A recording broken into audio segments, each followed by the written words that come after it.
Bah ça va, j'ai retrouvé mon crayon.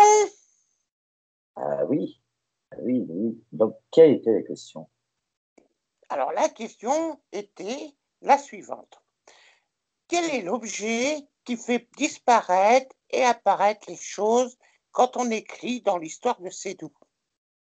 Ah oui, donc cet objet, c'était le stylo. Et voir le tien que tu Ah, as dans la main? ah, Il a un crayon. Comme ça, il et n'oublie ce pas son stylo, histoire. Il la fait pas ce disparaître. Attends, stylo, j'ai pas de crayon, je disparais. donc ce stylo était en train de réécrire des personnages.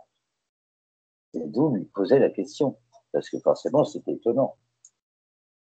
Et la petite famille se disait que finalement, c'était peut-être pas si mal que le stylo était en train de réécrire ses personnages, parce qu'ils allaient découvrir d'autres personnages.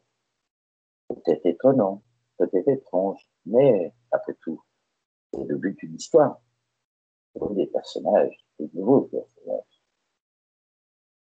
Et notre petite famille regardait les mots qui s'affichaient au fur et à mesure. Et à chaque mot qui apparaissait, au loin apparaissait une forme. Ça pouvait être une maison, ça pouvait être un château, ça pouvait être plein de choses. Et vous voyez donc ces formes se créer au fur et à mesure. Chaque petit mot qui s'écrivait, une nouvelle forme. Ne temps passa très vite. Peut-être plus vite qu'ils n'avaient pensé. Ils étaient déjà à la mi-journée. Et au loin, plein de personnages tout blancs apparaissaient. On ne voyait pas encore les yeux, on ne voyait pas encore vraiment ce que c'était, mais ils apparaissaient. Et plus ça allait dans la journée, et plus ils prenaient forme, et plus ils prenaient vie. On commençait à avoir des petits yeux, on commençait à avoir des petits nez, des cheveux, plein de choses. Et là, Sédour observait avec émerveillement. Le monde va être encore plus beau que j'imaginais. Mais qu'est-ce qu'il va avoir exactement dans ce monde? Au loin, il semblait se dessiner comme une fleur gigantesque. Et c'est étonnant, pourquoi ces grandes fleurs toutes seules? Qu'est-ce que c'est que ça? Qu'est-ce qu'il pourrait y avoir comme personnage dedans? Sédour regarda ses parents et il posa la question. Pour vous, quel personnage y aurait-il dedans? Ah, mais dans une fleur, il peut y avoir plein de choses. Il peut y avoir des abeilles, il peut y avoir des fourmis, il peut y avoir tellement de choses. Qu'est-ce que ça va être? C'est peut-être pas ça, peut-être pas ça du tout, vu qu'on avait aperçu des papillons parasols, que là, les fourmis sont différentes. Et les abeilles peut-être aussi. Et regardant un peu plus près, vous voyez comme des tout petits arbres, des miniatures qui apparaissaient au sol.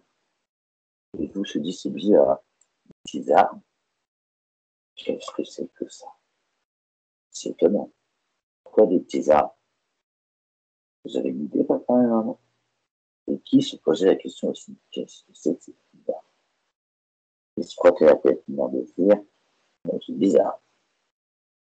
Un petit objet, c'est doux. Lui regardait et se dit, pour une fois que des arbres sont plus petits que moi, j'en profite. Et commençait à courir dans les arbres, à faire le clown. Pour l'instant, aucune couleur. Tout était noir ou blanc. Puis au fond, commençaient à apparaître quelques couleurs. Des couleurs magiques, des couleurs qu'il n'avait jamais vues, qui étaient fabuleuses.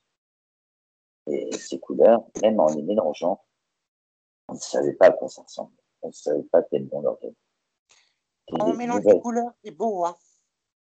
Et là, impossible de réaliser une nouvelle couleur. C'est bizarre, je ne reconnais pas. Les parents de ces tours regardaient aussi, ils ne comprenaient pas ce qui se passait. Ils regardaient à leur pied. C'est là qu'ils s'aperçurent que le sol changeait de couleur. Il était rouge, jaune, vert, mais rien de défini. Ils voyaient juste que des taches de couleur. Rien d'autre. Avec quelques formes noires, mais c'est tout. Oh, c'est bizarre. Mais ça va être vraiment bizarre. Ça. On a l'impression que ça va être un mélange de plein de choses. Et effectivement, le premier personnage qu'ils avaient vu commençait à apparaître. C'était rigolo. Le personnage avec de grandes oreilles, un grand nez, grande barbe et un grand chapeau pointu. Et tout se dit, c'est rigolo. On dirait un mélange de d'elfes, de trolls et de petits nains de l'histoire de Blanche-Neige. C'est rigolo, je trouve. Qu'est-ce que c'est que ce personnage? Il avait de grands yeux très intelligents. Il avait l'air très intelligent. Quel était ce personnage? Se posait-il la question. Est-ce que c'est un gentil? Est-ce que c'est un méchant? Ah, ça, on n'en sait rien, mais en tout cas, il commence à apparaître. Lui et quelques-uns de ses amis qui, pour le coup, étaient minuscules. Minuscules de chez minuscules. Et lui aurait pu les attraper dans ses mains tellement ils étaient petits. Et tout se dit, je comprends mieux maintenant pourquoi il y avait de tout petits arbres. Mais pourquoi y a-t-il cette grande fleur? C'est étonnant. Je ne comprends toujours pas. Et tout se dit, c'est étonnant, une grande fleur avec de tout petits arbres. Et on voit de plus en plus étrange. Alors, il y en a un peu plus loin. Il vit comme une sorte de cactus, mais sans épines. Et il était de couleur rose. C'est étonnant. Mais la suite, demain, quelle question pourrait-on poser? La dernière question d'aujourd'hui sera, dans la fin de l'histoire, quelle couleur le rose appartient à quel objet? Voilà, c'est ça. Quelle couleur est cet objet qu'ils ont vu? Alors, ça, on vous dira demain. Aïe, ça pique! Comme dirait la chanson, aïe! Aïe, aïe, aïe! Je suis le marchand de fessées. Ouïe, pourquoi ça me dérouille? Flic et Écoute, flac, ton cours derrière, drôle de manière pour récompenser ton pépère. écoute, je te dis à demain pour la suite des aventures de Sylvie. Attends, je vais m'asseoir sur un cactus rose.